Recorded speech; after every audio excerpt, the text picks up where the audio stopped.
Hey everybody, this is Rustin with Metalholic and Metal Nation Radio, and with us tonight, Piet Sielck of German power metal titans Iron Savior. It's an honor to get to talk to you, man. How you doing, brother? Hey, Rusty, Rustin, sorry. I'm doing pretty good over here. We had a lot of sunshine this Sunday, and I was enjoying myself, so I'm in a good mood. Perfect. You know, I wish I could say the same here. It's been rain for a week, so go figure. Well, at least, you have rain. I talk to people who still have lots of snow. True. Now, this month, you guys, or last month, depending on where you're living at, you guys released your 8th studio album, Rise of the Hero, and I want to talk about that in a minute. But first, for those here in America who aren't as familiar with you and the band yet, take us back, if you will. Was there a key moment for you growing up when a light bulb went off and you knew that this was going to be your path, performing, producing? Yes and no. Of course, I started out really early with this kind of stuff when I was 11, but I think a key factor was back in the time when Kai Hansen and me went to see AC/DC, the last tour with Bon Scott, and Priest was supporting them at this time, and they were playing the entire Unleashed in the East stuff, especially Exciter. That really blew us away so totally, and we were just sitting there and saying, wow, this is the shit that we want to do. And so here we are.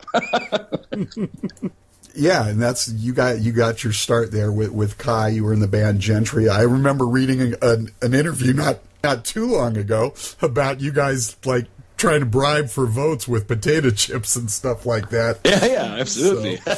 So, it worked well. Exactly, So you've been, and we'll talk about this a little bit later on, but you've been such a key component of the German power metal scene for so many years. But for you, can you give us 3 albums, any genre, that sort of changed your life? Yes, as I pointed out already, I think it definitely was the Unleashed in the East. That was really a milestone for us. That it really was an awesome album. I think the first 2 Van Halen albums, also Van Halen 1 and 2, they were really also outstanding and really, like out of this world at the time. And, a third album, I must actually say I cannot think at the moment. I think also Iron Maiden at the time. But not only one. I think it was the first one, the Iron Maiden, the Killers, and also the Number of the Beast album. So, yeah, those are the ones that I just, when you point out these questions, pop up the most.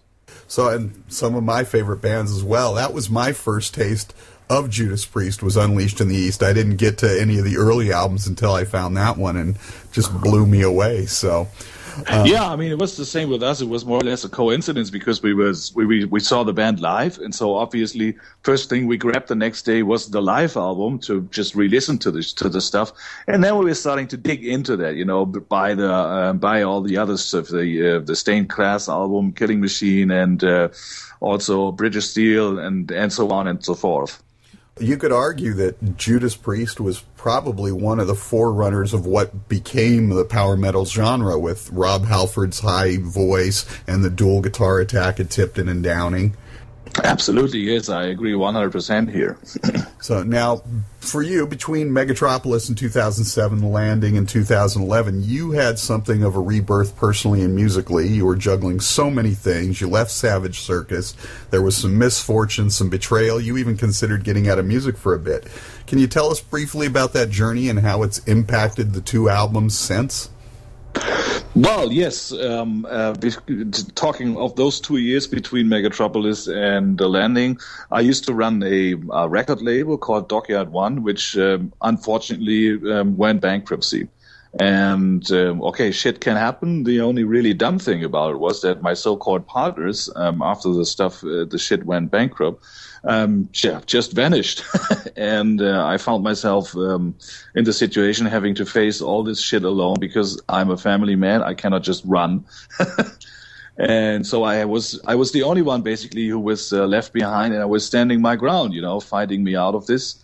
And it took me over 2 years, almost, I think in the end, almost over 4 years. I think the last issue was solved last year. And of course, it did drain a lot of energy, and it also really ruined my belief into music, And On the other hand, also Savage Circus I was doing up front also drained a lot of energy from me. And so I decided to quit that band to have more time and more power for Iron Savior after having overcome this dockyard crisis. Right, and you and I aren't kids anymore. I turned 50 earlier this month. I believe you get that later this year. Exactly. You got 3 kids at home. We have to think of more than just the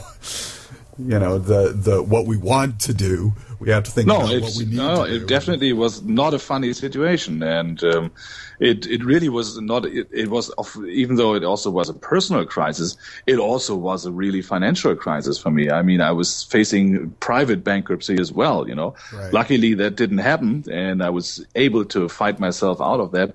But I think it was those 2 years. I mean, of actually 2009 and 2010, where I really saw the fires of hell.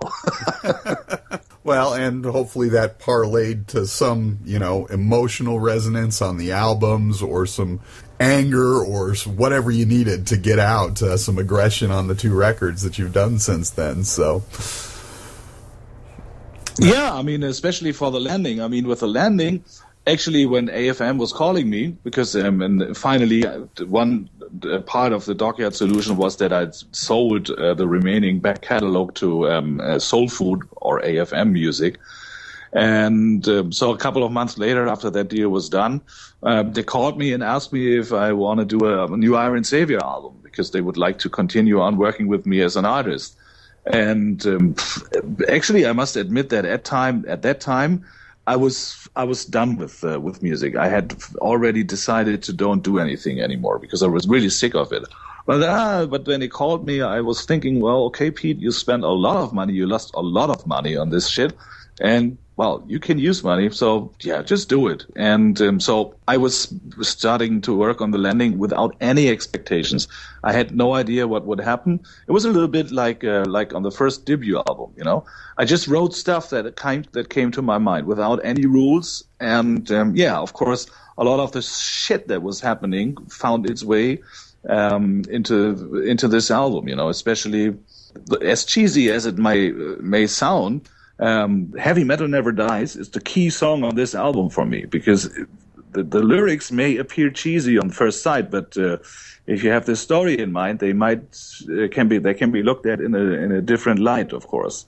Absolutely. And so the landing for me, not only in terms of Iron Savior, but also for my personal development, is maybe the most important thing I ever did in my career so far.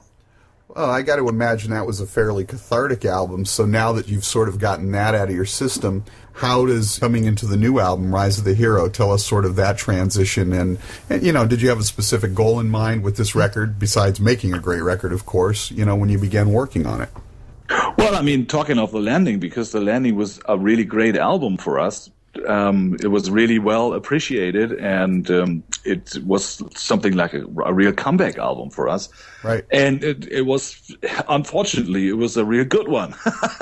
So the benchmark for Rise of the Hero from the beginning on was really kind of like high. And other than on the landing, this time I did have a lot of pressure, because I knew that there were expectations. I was expecting from myself, of course, to at least measure up with the landing. And I knew that a lot of fans also expect, the same quality than on the landing, and also the record label. And so the songwriting on Rise of the Hero definitely was different than on the landing. The landing, I was basically, as I said, I've been writing this for me, just for myself. And now, of course, always when I write music, I write it basically for myself. But this time I had this pressure of being successful, and I ended up in a writing blockade for a couple of weeks, I must say. But in the end, and also with the with the deadlines drawing nearer and nearer, the drum studio was booked. I finally managed to figure that out and just say, okay, Pete, forget this shit. Just write your stuff and it'll work. Have trust in yourself. Well, but it was a hard nut to crack, I'll tell you that. And Heavy Metal Never Dies was the first track I believe you wrote for the landing. That was the catalyst for it all. What about for this album? What was the first song that you penned for this one? Let me think. let me think, because as I said, the songwriting was really insane with this one, because I was rewriting stuff. I was exchanging parts here and there, because I was always criticizing myself too much. One of the earlier songs I've been writing were Thunder from the Mountains. Actually, it was Iron Warrior. That was the first song I wrote. Also on every album, there always seems to be like one song that just, bam, it comes right out. But there always seems to be like one song that it just, you struggle to get it complete. You're always missing a certain component, and it takes the longest. Which one of those was that for you? That was definitely. I don't have to think a second about it. This was definitely From Far Beyond Time. This was the song that I was so close to getting it off the album, because I couldn't get it together properly. I was exchanging so much stuff, and in the end, I almost lost track of the song. You probably know that if you work on stuff too hard and you have tried out too much, then you lose it in a way. And it was really close to me that I was losing this song, and I was getting so sick of it that I really was at the point where I said, okay, just erase it. And in the end, it turned out to be one of the strongest songs. Well, and I was going to say that was a nice segue, because one of the questions I wanted to ask you, you wear so many hats in Iron Savior, the songwriter, the guitarist, the vocalist, the producer on top of all of that. Does that make it easier for you, or perhaps more difficult because it's harder to be objective? Tell you what, I mean, this time it was the first time where it would really have, in a way, would have been helpful to have a producer with you, somebody that would sort of like reassure you that what you do is good, especially in songwriting. It would have been nice to have somebody sitting right next to you and say, hey, Pete, don't worry, it's all good what you're doing here, because I was feeling really insecure. Really pretty much the first time in my career, I must say. My bandmates, of course, I was playing the shit to them as well, but they're too friendly. Their critic is not harsh enough. So if they say something is good, I don't believe them. And of course, it's not easy for me to produce myself, so to speak. Right. But since I'm not doing this, since I've been doing this for many years by now, I've pretty much learned how to be objective with my own material, though it's still not easy for me, of course. Right. Now, you continue to grow as a songwriter, obviously, but you also continue to grow as a producer. You've got the studio in your home there. What new ideas did you bring to the table for this record? Because I know in The Landing that you had more keyboard elements than you'd really used in the past. What did you try new for this record? Well, I mean, for this record, we didn't try too much new stuff. I mean, I think what we did, or not, I know what we did, because we were really still very fond with the sound of The Landing. So we used The Landing as a basis, and we were moving on from that. So on purpose, we went to the same drum location. We used the same drum kit, same skins and stuff like that. But of course, you cannot just simply push a record button and bang, here you are with the same drum set. It does sound differently. We used some slightly different microphones and try to improve the drum sound even more compared to The Landing, which I think worked well. Same thing with the guitars and all the other instruments. And I think in the end, it turned out to be that the signals itself are even more direct than they are on The Landing, which of course gave me the possibility to put more stuff on it in the mix, which makes the whole thing, compared to The Landing, sound bigger and maybe more aggressive. So that was basically the plan. So do you see this album as more a continuation of the past, with The Landing or the entire catalog, or do you see it as sort of an evolution? I think both. It is definitely an evolution, because it's not just simply, it's not like Van Halen 1 and 2, talking about those two albums, who are everybody knows that they are, which are exactly one recording session, only divided into two albums. But of course, there is a lot of stuff on Rise of the Hero which comes from The Landing, but it evolved. So in a way, it's both. Of course, we wanted to keep the goodies from The Landing and make them even better on Rise of the Hero. So I think it's a good mix of both. It's keeping track of what was really good and working on it and evolving it. Now, I know on every album, all the songs are like children. You love them all, but there's always one or two songs that stand out. The last album, Heavy Metal Never Dies, I believe, and Hall of the Heroes held special meaning for you. What about this album? Are there one or two songs that really stand out for you on this one? On this one, I must say, it's really hard to say. It's really hard to say because you just said, songs like Children, and of course you cannot say, I like this Children better than the other Children. But with a little bit more distance to the production, I would say that I really like The Last Hero because when we play it live, it's really awesome. I really love this song to perform it live. Revenge of the Bride also sticks out kind of like for me. And I must say, the song that we've been talking about, From Far Beyond Time, I really love this song. Now, you also chose an interesting cover song for this record, Dance With Somebody. Why did you pick that particular track? Well, the idea to that just came from, it came along with a couple of beers. We were hanging out at a party, and basically we were on the quest for what are we doing for the Japanese bonus track here. And so somebody just said, well, Mando Diao. And I said, oh, okay, let's do it. Because for a Japanese bonus track, we didn't want to put too much energy into that, And we thought for the Japanese people, I think that'll do. They kind of like this version. They probably know it better than other countries because I think it was a hit single in Japan as well. Right. And so we just started recording and working on the songs. But while we were working on it and so to say Iron Saviorizing it more and more, the more we kind of like this version. For example, I really loved the way how Thomas was drumming to it the first time when we have been recording it in the studio. Man, was he hitting on that drum kit like crazy, and that sort of like set the mark for this song, And the more we were doing with it, the more and the more better it turned for us.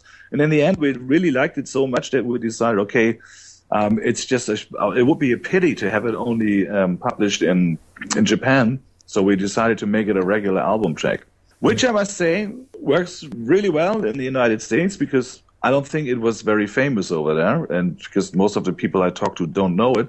So people are really open-minded towards this version. Doesn't work too well over here, especially back in Germany, where it was a hit single back in 2009, and it was played on evil pop radio. So for some people, it's definitely false music and it won't get any better if you make it metal. It still stays false music. And so here, I must say, the appreciation of likes and let's say the likes and dislikes are like 50%. 50% of the people think it's really great. It's a nice, neat job you've done here, and the rest says it sucks. I don't know. I was just talking to Jens from Ed Guy, and we were talking about that because they've got Rock Me Amadeus on their album that's coming out, and. I have always loved taking pop songs like that and then just power chording them up, putting some real guitars and drums behind it. Hailstorm just did that with Daft Punk's huge hit from last year, Get Lucky, and they're doing it with Rock Me Amadeus. You did it with this song, and I always thought that was pretty cool. It was like, these songs would actually be fun to listen to if you put some guitars and drums behind them, So yeah, absolutely. And of course, on the other hand, I must admit that we all in the band do like Mando Diao if we are not listening to metal. I think it's a cool act. I really like the voice of this guy. And as an indie band or alternative rock band, I really like it, I must say. Absolutely. So bringing it all back around to where we started at the beginning of the conversation, you were, and of course still are, but you were an integral part of the birth of the German power metal scene. You have connection, obviously, to Helloween, Gamma Ray, Blind Guardian, sort of considered the trio, the big three of that scene in Germany, and so many more. What are some of the tidbits of trivia that fans might not know from over the years, like the infamous potato chip story you were just sharing? Things you remember from the studio, the road, or as a producer, the fans might get a kick out of that come to mind. You should have pointed that out earlier, then I could have thought of something. Now you catch me by surprise. What kind of story can I come up here with? Oh, I think the potato chip story was really cool. I like that, but of course that is known already. Well, I mean, one thing that I really remember, and that really was cool, because Kai and I have been inventing multi-track recording without having multi-track recording equipment. Uh-huh. Because Kai and I also already, even though 8-track systems and stuff like that, it was simply not existing, and of course for us totally out of reach. But well, how to overdub, you know? And so what we did back in our rehearsing room, we record at the time. I must say it was only Kai and me, because at the time we had no drummer and no bass guitarist, but it was Kai and me. So one could play guitar and the other one could play drums. So we have been recording this guitar and drums in stereo on a tape player. And then we managed with self-assembled cables to hook up this tape deck to another tape deck, play the tape and record to it. You know, I mean, of course, there was no way in adjusting anything, you know, but it worked. And like this, we had like 3 generations of recording. So we could record drum and guitar, then bass and the second guitar. And then the third generation of copying it, we could add vocals. And hey, man, that was insane. But of course, since I already mentioned there was no way to adjust any levels. The only level, for example, how we could adjust the vocals were how to get to get closer or not too close to the microphone. So I really remember this, and we have been we spent weeks on this project, you know, and always coming up with even more insane cable creations and how to bring stuff together. That was really a great time, and we had a lot of fun, and it's still awesome for us to listen to those really old recordings. Actually, funny thing is that in this way, Kai and I have been I think that it was the third or fourth, really an early song of us that we recorded this way. Actually, it was Empire of the Undead, the title track of the new Gamma Ray album, which so it goes back in time quite a lot.